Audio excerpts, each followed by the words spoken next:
start. This seminar will be in English. You're warmly welcome here to Seko, and thank you, Seko, for allowing this lunch seminar in your facilities. I'm Kristina Henschen. I'm the director of Union to Union, which is a Swedish trade union movement organization for development cooperation. We are very proud to have one of our projects here on the ladies working in the buses, and together with ITF and Seko and us in India and Nepal. We will mostly discuss India today. This was actually a project that came up. I remember Alana Dave brought this up at the ITUC Congress in 2014, and I was very excited to hear more about it. Since then, I've actually been in India meeting the ITF on the ground and heard a lot about it. So I'm very happy to have my sisters here. We will today meet with Annica Barning, from the project coordinator at Seko, who will start, and then we will hear Sheila Naikwade from the Indian trade union MSTKS, women's organizer. Welcome. And we will also have Jodie Evans from the ITF women's department or organization, organizing women department in ITF, who will explain a little bit more about the project. We will continue until 1 o'clock. We hope that we will have time for questions. I will be the strict timekeeper, or at least try, and we will have maybe 15 minutes for your questions. So if you want to know something, write it down and save it for that moment, and you can ask them in Swedish if you wish. And I will try to translate it. You will also have the opportunity to see the photographs of Stefan F. Lindberg here in the background. Amazing photos, actually. So by that, warmly welcome to all of you, and welcome to our distinguished guests and sisters. And please, Annica, come up and tell us more about this project. Thank you, Kristina.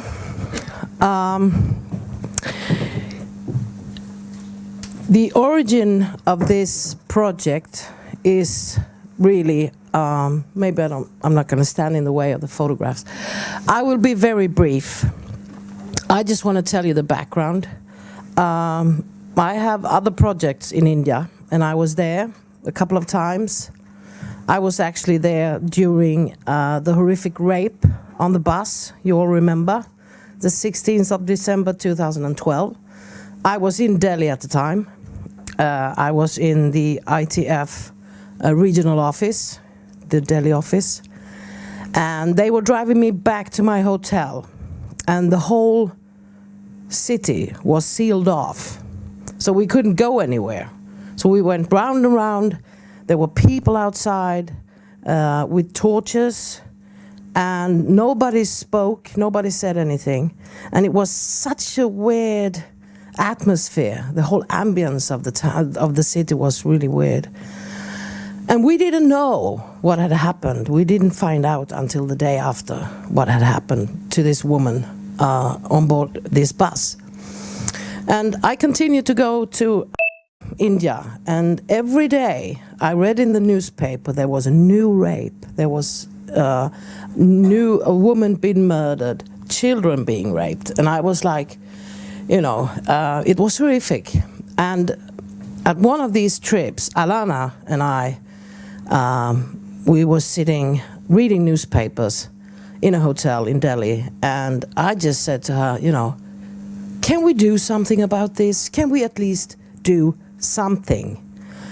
And so it all came together, and then Alana had the conversation with Kristina. We knew that we could get some funding to do this project, and this project is the first in its kind among the Swedish trade unions projects. So I'm quite proud of this. These pictures here that we are showing is from a visit we did in January this year. We went with Sheila. She will tell you all about it later. But my impression was that I was so impressed with the work that she has done so far. We started this project in October 2014. And since then, there's been so much results.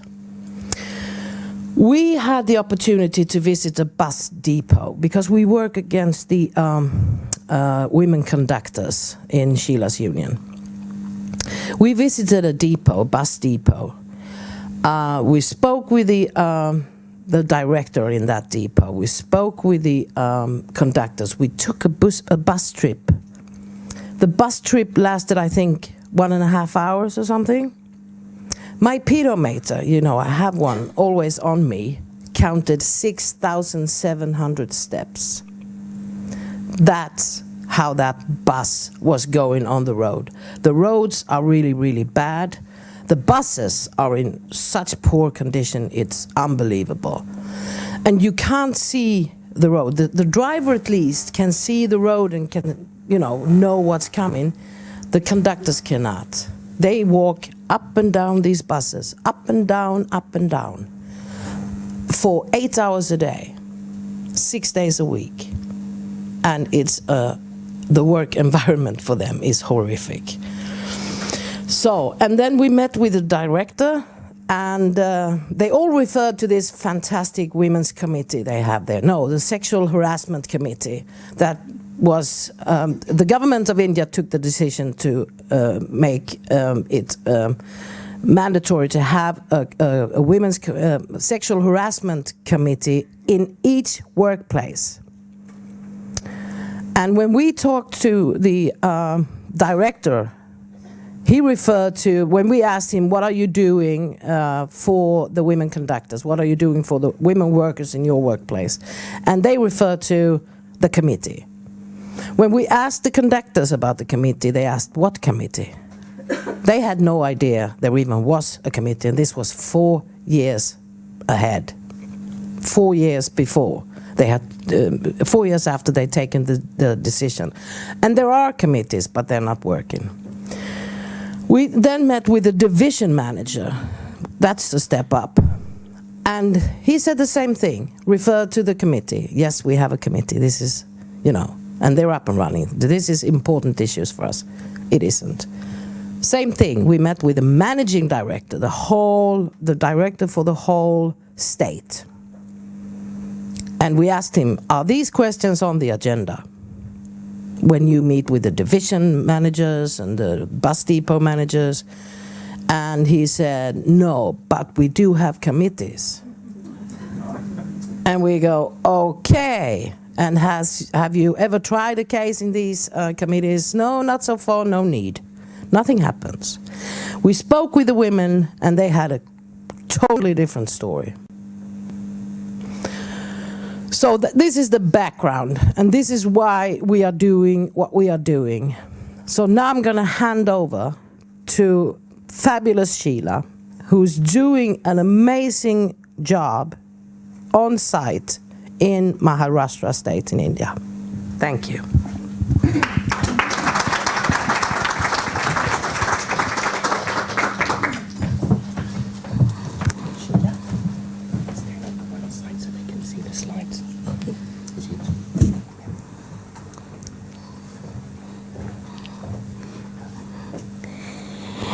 Good morning, my dear sisters and brothers. And namaste to everybody. Yeah. First, I would like to introduce myself. Already, Annica told you about me. But I'm Sheila Sanjay Naikwade. I'm working as accountant in road transport. And since last 10 years, I'm fighting for women's rights in my road sector. When I visit to your country, I found that everything is well here. Everything is. Yesterday we have 1 minute meeting with some union is there, Kelio. And they are having 80% women workers there. How nice picture is that? And I am coming from that country where we are facing daily harassment, sexual harassment, mental harassment, violence, and everything. My dear colleagues, I would like to narrate some incidents before you. We are working in road transport sector. We are giving the service to the passengers in the remote areas, in the tribal areas, in the rural areas. We are not working in the urban areas. Our service is in the deeper areas, and you know about the India's geography. I am living in Maharashtra, and it's geographically, it's stable to Sweden. It's a very vast, and there are forests, there are very deeper area where no one can reach. At that place, our buses are going, and in that buses, our women conductors are doing the duties. Very nice job. We accept the job very pleasantly, because in 2006, our government take the decision that they will appoint women conductors in the road transport. Before that, this sector is totally male dominated. There are no female conductors, there are no female mechanics. But after that decision, they give the reservation for the vacancies, and now they recruit the women conductors in that sector. And the story starts from that. Though they make the recruitment of the women conductors, they don't think about the situation and the circumstances of that work. When these women conductors are doing their duties, the roads, now Alana told you about the situation of the roads, the condition of the bus, so worse that it's very hard to do the duties to the women conductors in their place. And what's about sexual harassment? The passengers who are traveling in the bus, they abuse her, they beat her, they threaten her, everything happens. One of my women conductor who is working as she's working as conductor, she is doing her duty. When she was going to her duty, some students, college students, and those who are having hooligan, they are like as a hooligans, they entered in the bus, they demand for the ticket. She demand for the tickets to the students. They denied that. They said, "Though we are not having change, we will give you later." Then she make the request that, "Brother, you must take the ticket." They said that, "Is this bus is your father's? We will take ticket. Just wait for a moment." Then again she raised her voice and said that, "Take the ticket." And that time the students start to beat her. They beat her so brutally that she got fainted and she hospitalized. The second incident, once a lady conductor who is doing her duty, it's a late night duty, she is returning from the duty, no passenger in the bus, only the driver, and she is on that bus, and at that time the driver stopped the bus in the forest and he raped her. When she come back and she report to the depot manager denied to take her complaint. He told her that you come tomorrow, we will lodge your complaint tomorrow. Then she wait for the justice, but nobody take her justice. After 6 months, she give warning to them that you must take our complaint. At that time, they take the complaint. The third incident, one lady who is traveling in the bus, one passenger entered from the front side. There is no rule to enter from the front side. So she stopped him that this is not proper that you are entering from the first door. You go down and come from the back side. That passenger get angry and he beats very brutally to her. At that time, the passengers are watching that scene, but nobody comes ahead to help her. From the same road, the another bus is going. There is also a woman conductor in that bus. When she saw that her sister is beating, she stopped her bus and she ran away to that spot, and she tried to stop that person to beating that. He beat her too, and both are hospitalized. And the sad thing is, not the driver help her, not the passengers help her, nothing. And she is going beating and beating and beating. The third incident is that now Annica told you about the situation of the road. Our women passengers, when they are doing the duty, when they are pregnant, they face the problem of miscarriages because of the situation of the road. Because the roads are so Humpty Dumpty, they are bouncing, and in the deeper in the area, when she do the duty, she's moving in the bus, and the driver sometimes breaks the bus, sometimes she stops suddenly the bus, and these incidents happens that she fall in the bus. Sometimes because of that shocking, she faced the miscarriages. About the restroom and restroom toilet facilities. When they appoint the women conductors, there are no toilets for the women conductors. And the women conductors take the shelter of bushes, take the shelter of homes, and they do there. It's very hard to leave them. At that time I start my work. And my sisters and brothers, it's very hard to know about their issues. The issues are so dangerous, and the management is not having positive concept regarding the women workers. And women workers are getting afraid to tell their complaints because they fear that they will lose the job. That's why they are not coming on the front side. In the year 2007, I start my work. I take small meetings of the women workers and decided to make awareness among them. Slowly, they come to know that they are having rights, they are having some, but still they are not having daring to come ahead and to complain against their whatever going on in their depots or in that workplaces. Workplaces are not safety. So from last 7 years I am doing that. In the 2014, ITF started one project. They gave us support and we start the work. I gave the visits to the divisions, I take the meetings, I make the awareness training for them. I told them that if you are not united, nobody can solve your problem. So first, you must get united. And they agreed with that. Now they are united on the depot level, small level. Then again I take the meetings on the division level. I invite all the girls there. And I give them training that if you are not fighting, if the baby not cried, mother can't give him milk. If you can't cry, management can't give you the rights. So you must make your voice stronger and stronger. And by that way, they now realize that if we get united, because a single lady can't make her voice. So they come together and they are raising their voice. And we are getting a little bit fruits of it.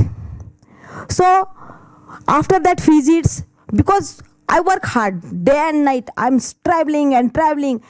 Today I'm in this depot. Next day I'm in that division. Thursday I'm there. Like that way I give visits a lot of depots. I make convenience with them. I make friendship relation with them. And I assure them that if we all get together and we force the management, then we will get the success. And what's about trade union? Our trade unions, totally male dominated, not a single lady on the body. When we go to the trade union leaders, they said, okay, it's your problem, okay. But they don't solve our problems. Some problems are like such way that we are feeling shame to tell them that such incident happens with me. Because he is the male, how can I narrate him what happens with me? So now I start my fighting with my trade union leaders. I told to the trade union leaders that we want some reserve seats for women workers that we can fight for our problems. Women leaders can fight for women's issues. So you must give reservation to us. They all laugh at me. And they said that no need that women come here because they are already having a lot of work. So you forget about it. But we make a lot of efforts for it. We all women conductors enter in the hall when the Central Executive Committee's meeting is going on. At that time we entered in the hall. We make the slogans. We make that we want reserve seats. We want reserve seats like that way. And at last, after a long fight, this year, they passed the resolution that they will offer 2 seats for us in the union body. This is our achievement. After a long struggle, I got it. We got a very nice opportunity now. So after facing a lot of problems, after having we decided some goals there. That we are not having work-based facilities like as a drinking water, toilets, restrooms. So we decided that we must demand to the management for the workplace facilities. You now heard about the sexual harassment committee, only on papers. Not a single lady know about the sexual harassment committee, how to complain, how they never having that knowledge. We said to the management, we want effective sexual harassment committee, transparent sexual harassment committee, which work very nicely. There is no pressurizing tactics on it. Light duties for pregnant mechanics and conductors. I told that they are facing the problem of miscarriages. So we are demanding that you must give minimum 2 months light work or table work to the women conductors when she is pregnant. You know about the women mechanics. They also, mechanics means they are doing the job of repairing the buses. They also move the heavy tools and everything. So we are demanding that you must give the light duties to the pregnant mechanics and conductors. Zero tolerance to gender-based workplace violence, because you know daily there are such incident happens.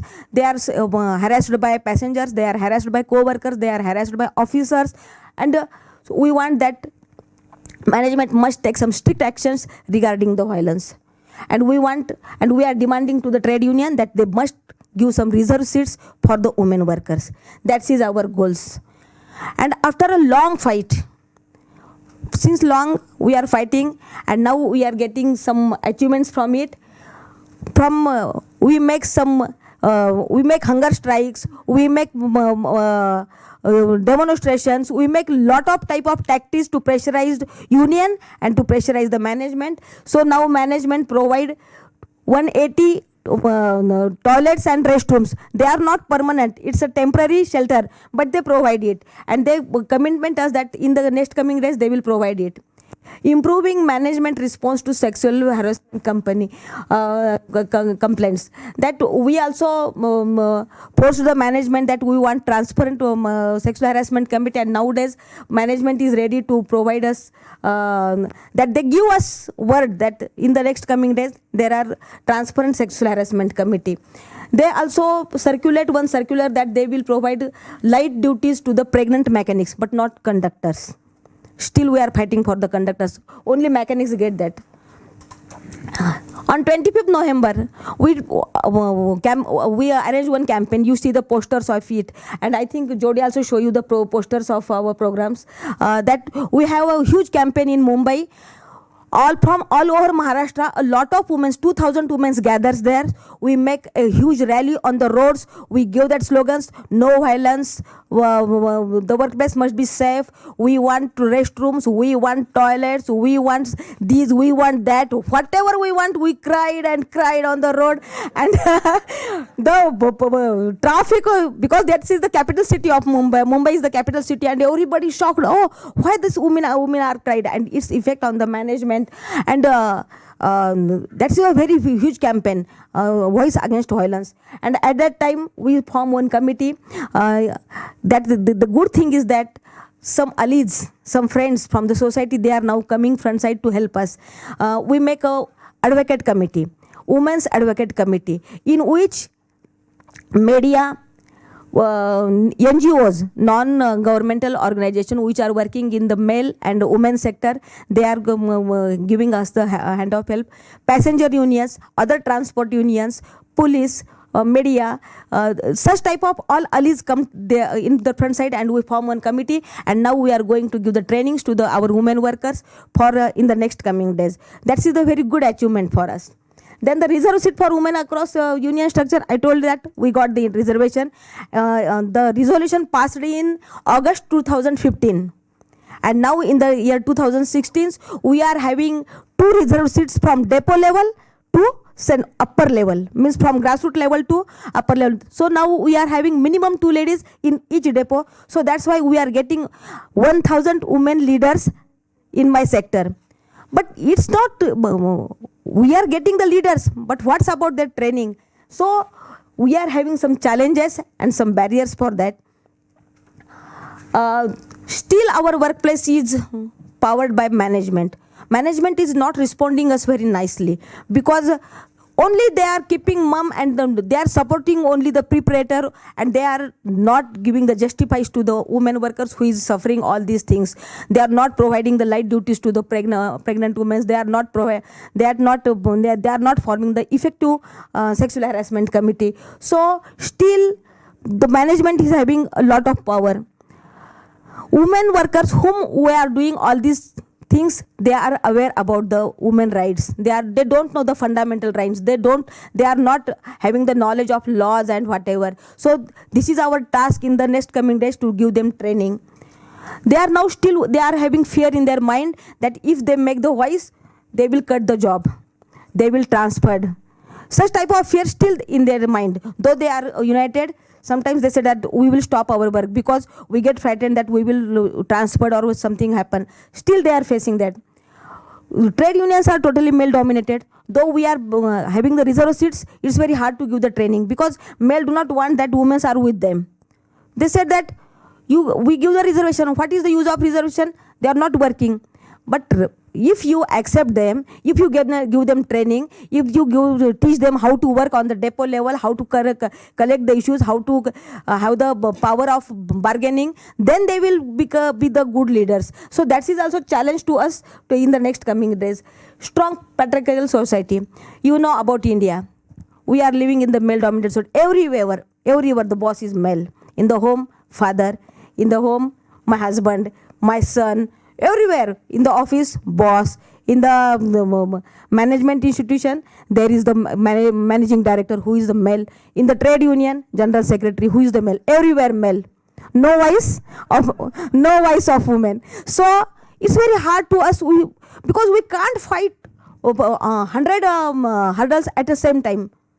So it is our duty to step by step, we will go up and achieve our goals. So we are trying for that, and this is a good thing that allies are coming. Some foundations are helping us, and that's why we are having moral courage. When I start the work, I'm having a lot of fear in my heart that I'm successful or not successful, because their management is also threatening me. Do your job.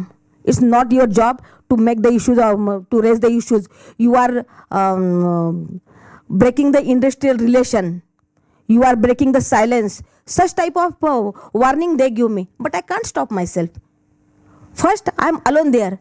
But day by day, I got a lot of women with me. And now I'm having a lot of women. You see in that posters, I'm having a lot of women powers behind me. That's why I'm able to do the work. And I'm having the supporting powers from the outside, like as the NGO, transport unions, and other institutions, those who are helping us. That's why my courage is increasing day by day. And the next thing is that ITF, International Transport Workers Federation, who is helping us, and the Seko, and now union to union, all the institutions. I don't know what is meant by union, but first time I come here and come to know that union to union is such a strong union, and this institution is helping me. I'm feeling very, very lucky, that I'm a very lucky person that I come in your country and you are giving hand to such type of women who are facing a lot of problems. This is very nice work. You are doing it. And I'm expecting that this is the beginning. Though we are fighting for our rights, this war is not end. It is going ahead. And I want all your support, and for that support, I am here. Thanks.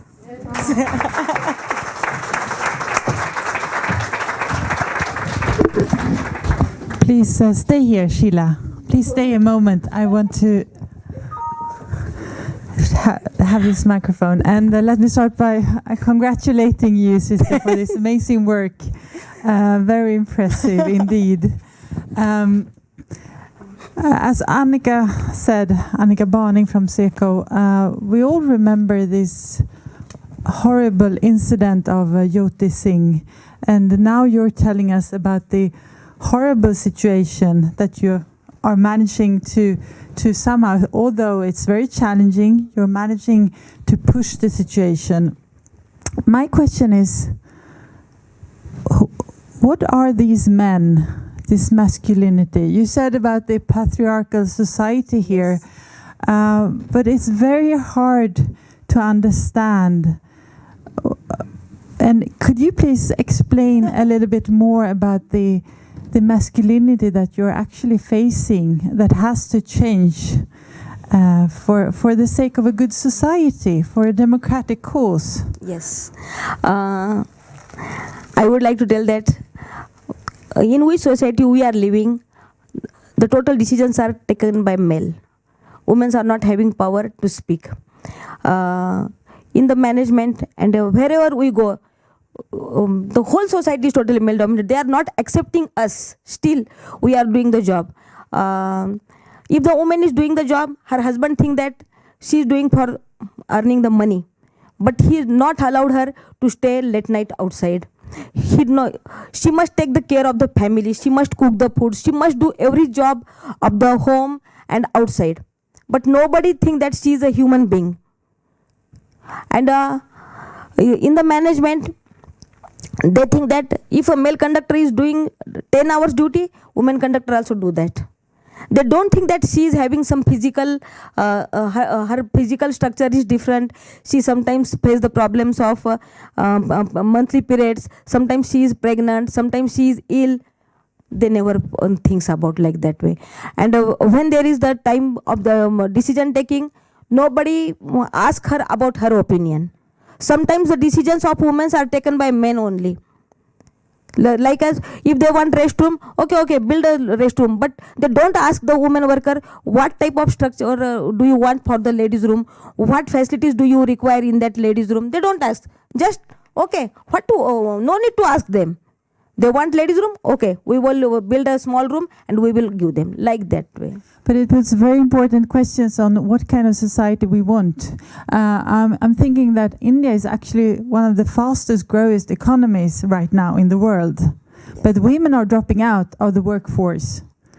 And I assume, having heard you and having read and having been to India, that actually this kind of behavior and structure, that it is one of the main reasons. Is that correct? The main thing is that India is changing, but only on the metropolitan cities and in the developed cities. Still we are working in the interior area. So we are facing a lot at that place because the revolution is not going up to the down procedure. So in Mumbai, in Pune, in the big metropolitan city, you are found changes that women are having freedom and the society is changing little bit. But in the area, in the remote area where we are working, still the atmosphere is like that way. No changes in it. But through your hard work and all others, sisters' hard work, I'm sure that we can together push the situation even further. Can you, before we hand over to Jodie Evans, can you please tell us a little bit more about those women who, despite those difficulties, they actually choose this employment, the women conductors? Why do they do that? Do they don't have another option, or what are the reasons for actually working as women conductors despite all those difficulties and challenges and the harassments? And you even told us here about awful rapes and abuses. Yes. The first thing is that in India you found the unemployment on large scale. We are not getting jobs very quickly. All these women are actually the educational qualification for the post of the conductor is 12th standard. But those women who are applying for that post, they are having postgraduate. They are educated. But because of they are not getting the job, they apply for this job. And when they get this job, they know that they will fulfill the needs of their families. All are from poor families. Nobody is doing the duty only for enjoying the life. They are doing the hard work only for their earnings. That's why it's very hard to them to, that's why they accept the job. Tell the story about how the union is adding a sense of value to the conductors, the union activism. About how they find value in their lives by the union activity. And the women are feeling that, and the tragic thing is that women conductors, they not get married because they are women conductors. And they are not having prestige in the society. One of my women conductors said that I'm feeling very shy to tell them somebody that I'm working as conductor because we are not having social status and something like that way. But my union is nowadays starting that we are making the confidence among them to increase their prestige, and we are making such programs that you must proud of your duties, like that way. Thank you. So well educated, and the trade union is improving their status. That's very important to hear. So now we will hand over to Jodie Evans from the ITF. Please.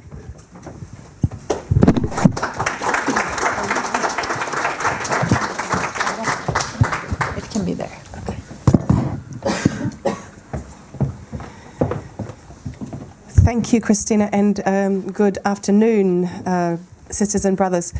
It's quite hard to follow Sheila. But thank you for this opportunity to report to you today on the progress on the second objective of the project that we are working on with the very strong cooperation of Union to Union and Seko. So that piece of work is on what we call women's advocacy. So what are we trying to achieve? By the end of this year, we are aiming to develop a global women's advocate program, which is begun by using the Unifor, one of our affiliate unions from Canada, as a starting point for this model. But it needs to be flexible enough so that it can be implemented by any transport union. The Canadian union, Unifor, has developed and implemented a program where women union activists in close to 350 workplaces have been trained to provide a confidential open door for women who are experiencing violence at home or at work.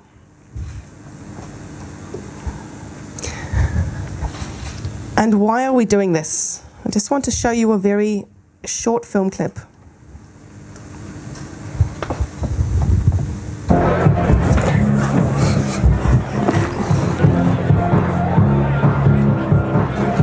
Thanks for keeping your mouth shut.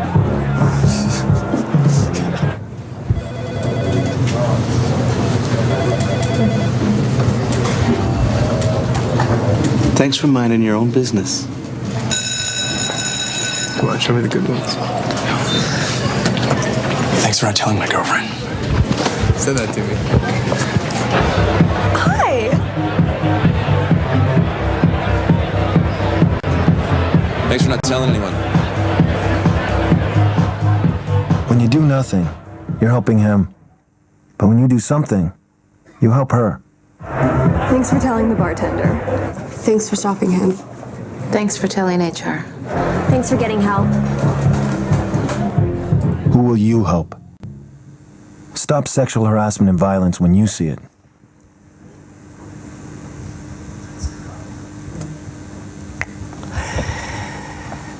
So I wanted to show you that short film clip, which is an advertisement that's been developed by the Ontario government in Canada, because it highlights for me where we stand as a movement. We have the choice to stand by while the violence continues to shape the lives of women transport workers, or we can proactively play our part in supporting survivors, challenging society to question the myths and the stereotypes, and to increase pressure on employers and governments to take further steps to prevent violence. Women transport workers globally experience alarmingly high levels of violence.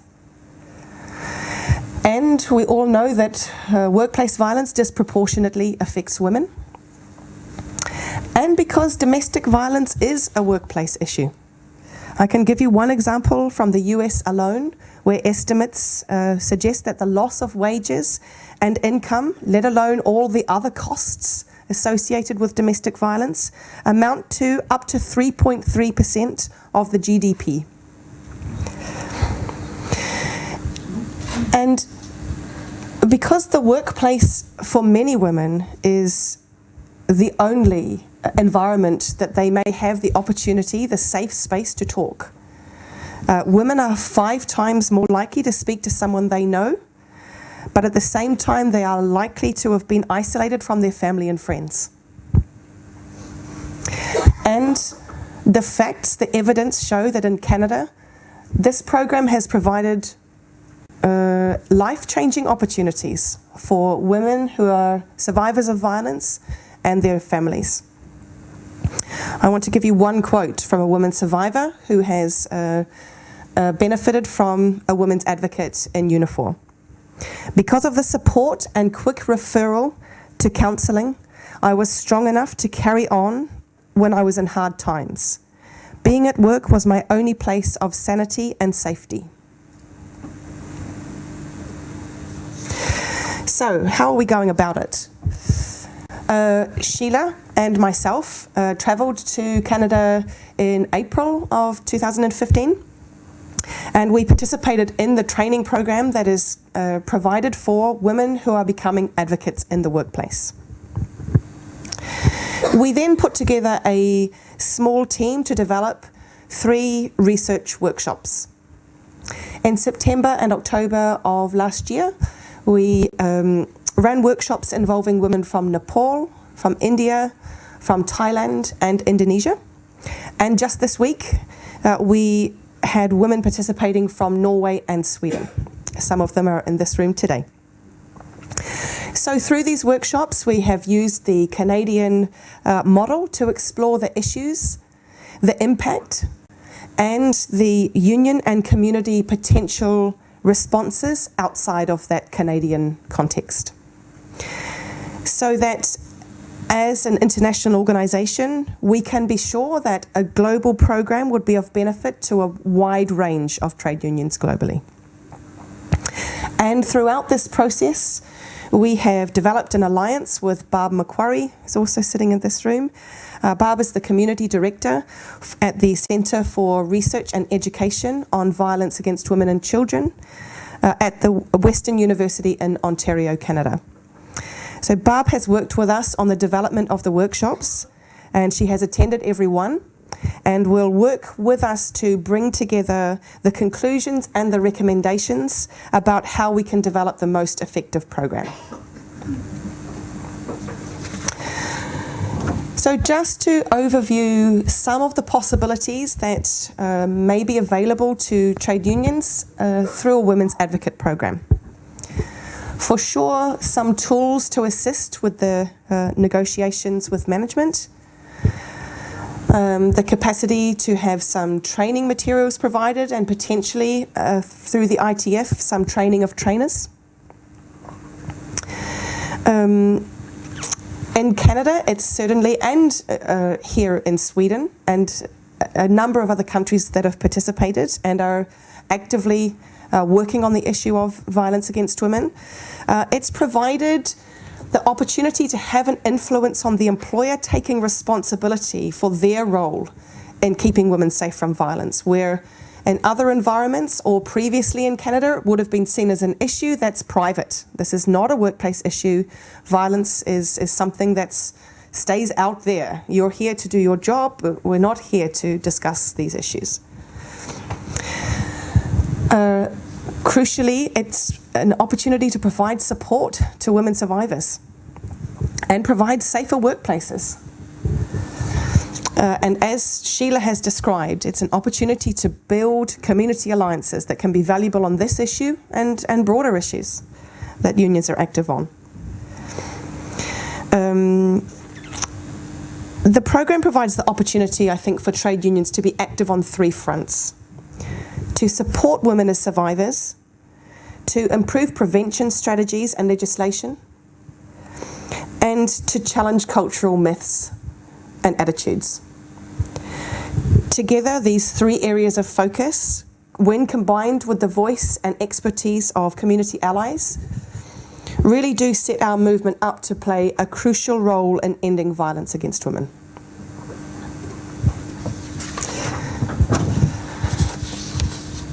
So, common findings that we have noticed through our workshops. Women find, regardless of their country of origin or how impressive the legislation is or isn't in support of women's rights, women are finding the space to discuss gender-based violence and the union response extremely valuable. One of the participants from the Swedish Transport Workers Union this week said, "The workshop was inspiring. I learned a lot, and it has given me the energy in my heart and my head to take women's advocacy to the next level in my union."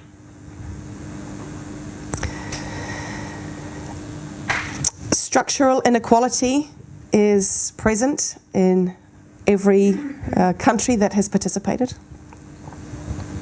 in every union that has participated to varying degrees. That a global model is possible. No matter how advanced the unions work on gender-based violence, every union took away some valuable content to strengthen their action.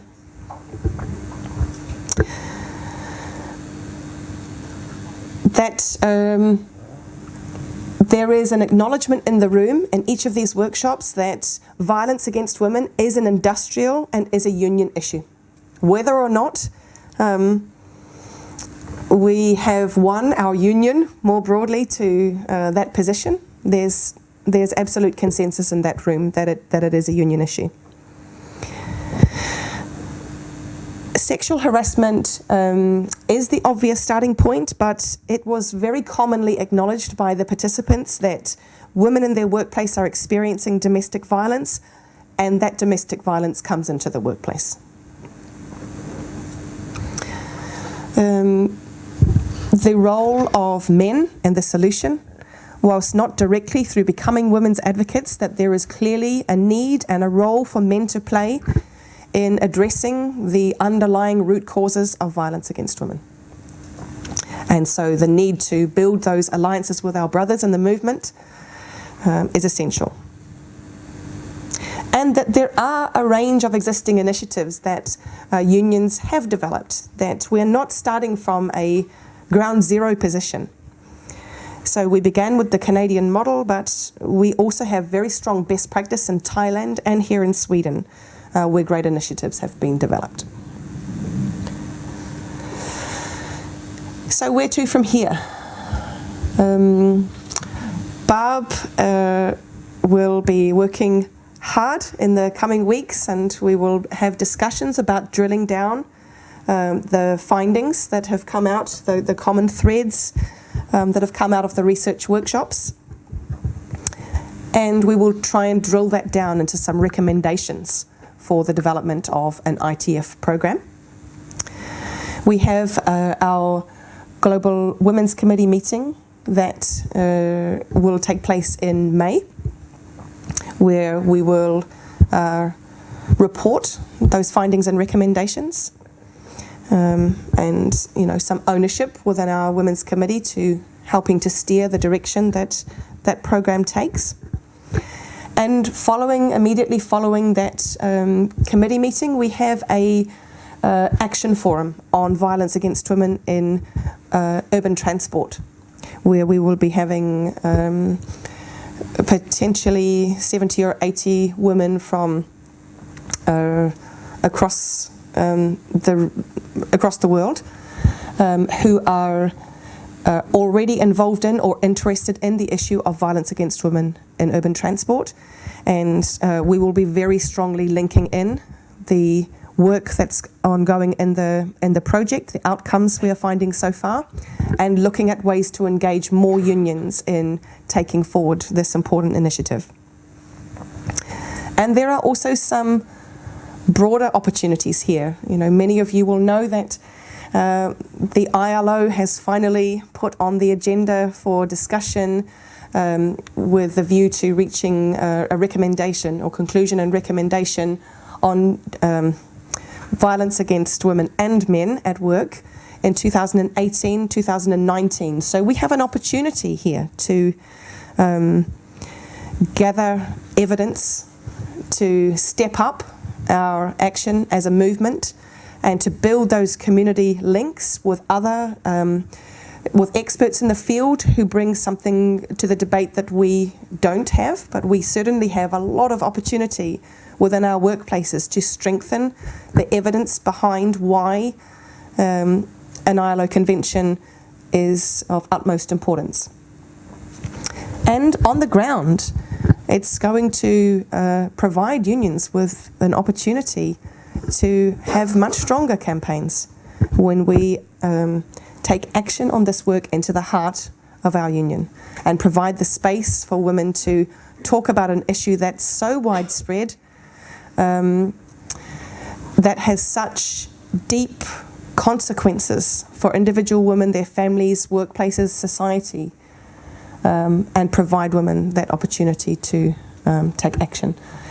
So thank you for the opportunity, and I hand back to Christina.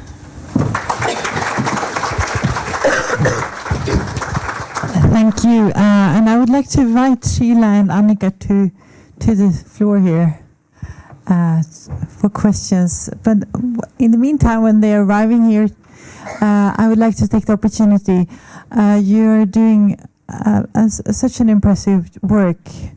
And I would like to know more, how do you work together with other global unions? And how is the receptiveness within the trade union movement for those issues? That's a good question. I will be, along with 3 other women activists in the ITF, we will be attending the UNCSW, the UN Commission on the Status of Women, in March this year, where the review topic is on violence against women. So, excuse me. It's certainly something that I think needs further collaboration, and depending on the Global Federation and its membership, probably depends a little bit on how high up the agenda violence against women might be. But it's certainly something that I think there's not enough coordination right now, enough maximizing of opportunities. But it's something that we're beginning to address, and something that certainly I see as an opportunity for us moving forward. Because it's always, so interesting to realize that women's rights are, of course, a human rights issue utmost, but it's also an economic issue.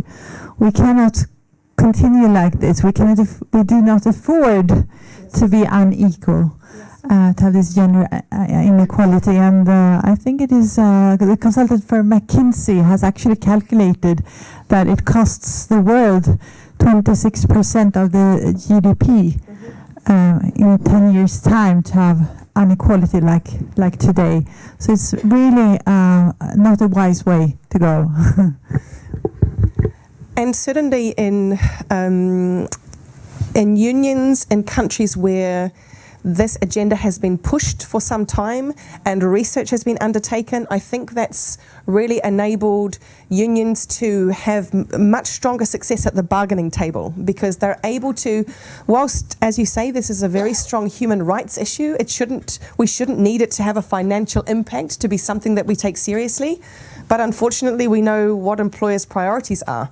So when you add to those human rights issues the bottom line impact for employers, then it strengthens unions' ability to bring the employer on side and provide the support and resources and the space within the workplace for women who are experiencing violence.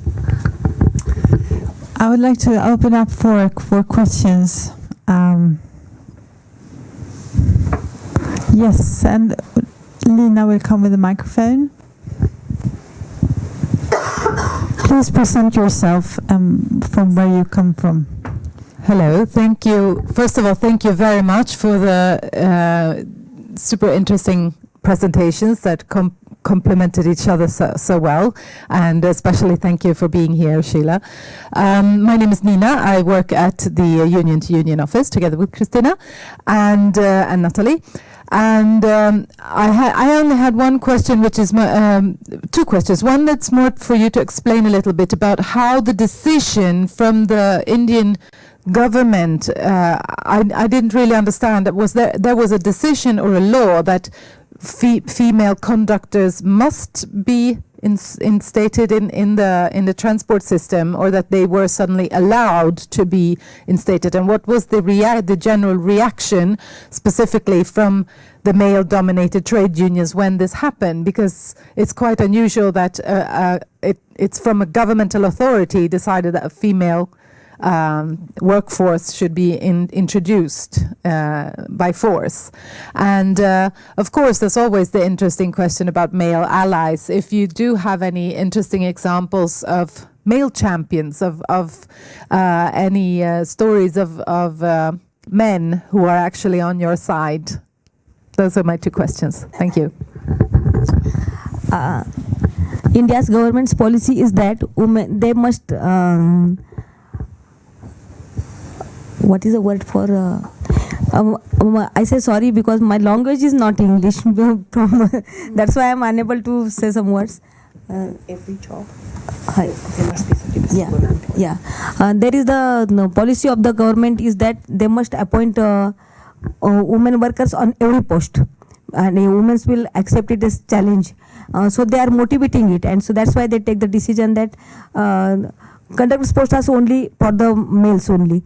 But the government take the decision, not only for conductors, they take the decision of mechanics, and in the military they appoint some women lieutenant, colonels, such type of posts. There is they make reservation because women are not applying for that post. That's why they make strictly reservation that women will come in that sector also. That's why they take the decision, and it's a really very nice decision. We all welcome that decision. And though we are fighting, I think in the next coming days the picture will be changed. I'm having I'm an optimist, and I'm having a hope that the picture surely change. And the second question is. Well, first of all, was it also welcomed and positively taken by the male-dominated trade unions? The decision is bounded on them. They don't want that women will be there. Whatever happened when she demand for anything, that sir, my child is ill, please leave. Who told you to recruit for this post? These posts are not for you. Resign these jobs. And the danger statement is from our higher authority who is working in my transport, who is the chairperson of my transport, who is working as transport ministers. We go towards him, and we want to invite him for this campaign, and he denied. He said that I am not interested in women's issue. I told them that there are a lot of issues which we would like to present in that campaign. He said that which issues? Women conductors. I will stop the recruitment of women conductors. Such type of statement, such a higher authority is doing there. So males are not welcoming this decision. The decision is bounded on them. And the second question? If there are any men who actually did welcome this and who are actually being your allies or positive. The General Secretary of my union. He is cooperating a lot. You see his pictures here. He is having soft corner regarding women workers.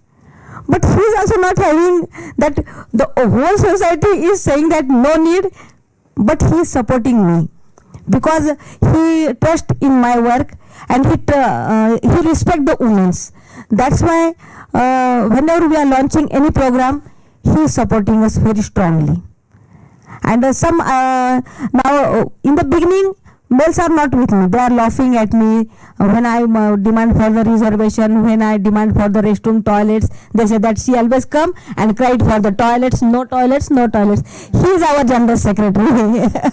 So males always laugh me that she is always crying toilets, toilets, restroom, restroom. Is these questions?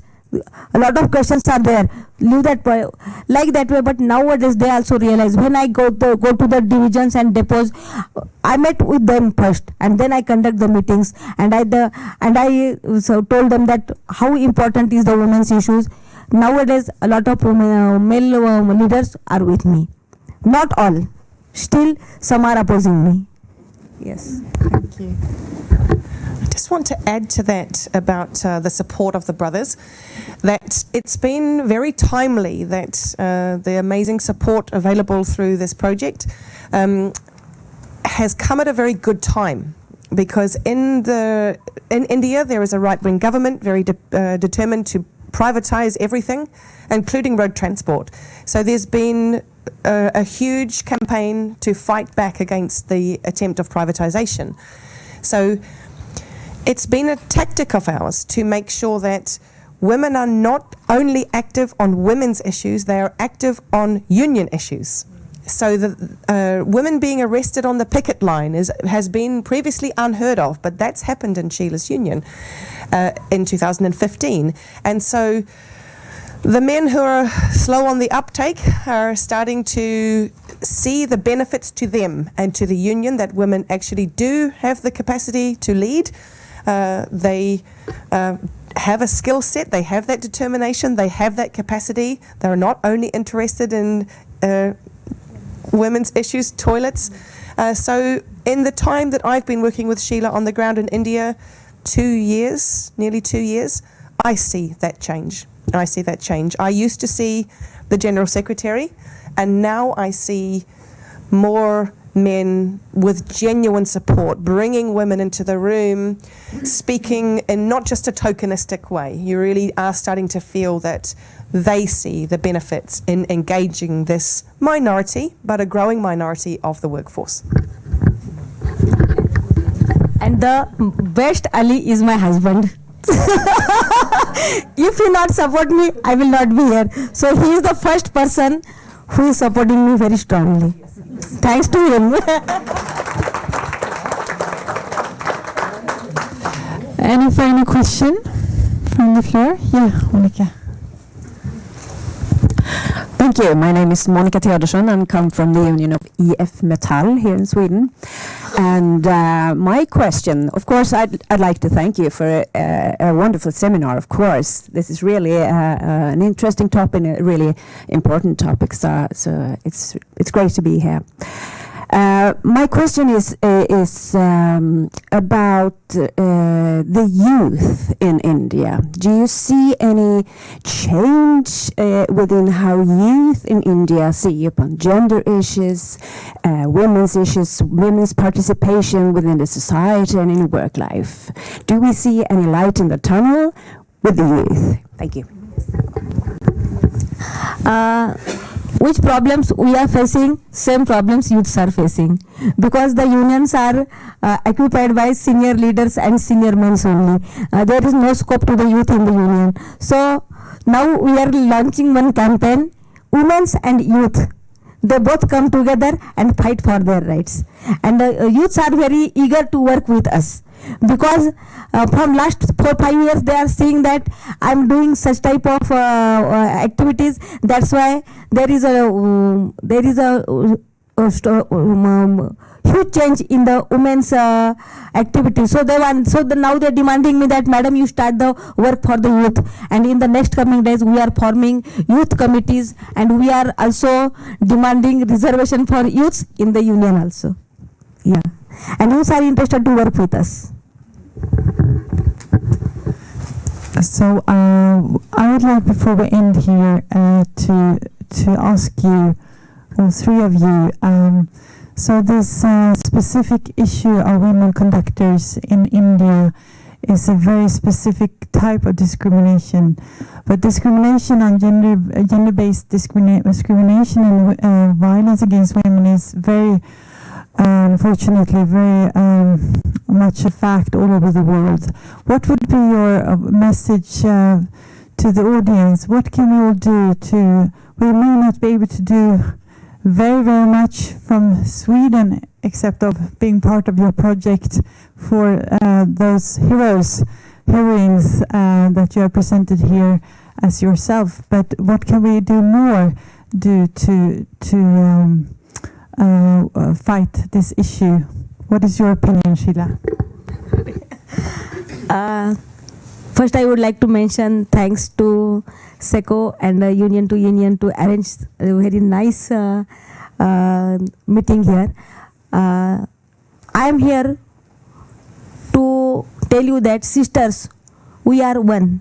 Though we are suffering in India, though some sisters suffering in Pakistan, though some sisters suffering in Nepal, our sorrow are one. And we must fight for that things. If you are in a good shelter, it's not correct that every woman is in the comfortable zone.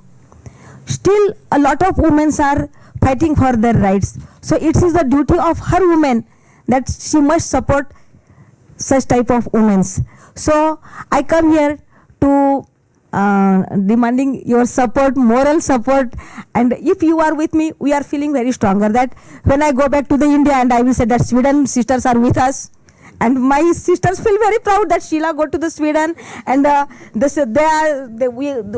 you all are showing sympathy for us. You are developing, you are giving hand of cooperation to us.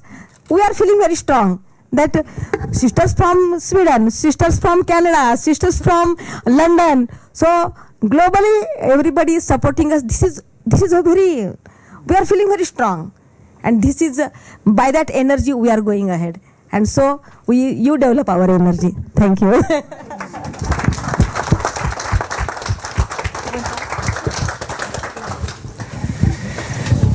Well, I would like to make a special note of thanks to Seko and to Union for the opportunity to do the on-the-ground work in India, but also to look at the broader support and proactivity of a women's advocate program. It's invaluable to have the opportunity to put such a focus on such a critical issue, as you say, affects women globally, but it doesn't get the space that it needs or it deserves. So I think what you can do in Sweden is to keep the space open, to, when you are in any kind of international environment, to be open about the fact that whilst you have some of the best legislation in the world, it doesn't mean you have a violence against women-free society. Because I think probably a lot of people would see that we aspire to be Sweden because then the issues are no longer there when you've got the law. So, you know, just to continue to be open about the work that is still needing to be done in Sweden and what you have done to achieve what you've achieved so far. Continue clearly to support important initiatives globally to enable that support to be provided to other unions. And I thank you all for coming here in your lunchtime today to listen to the progress of the project so far.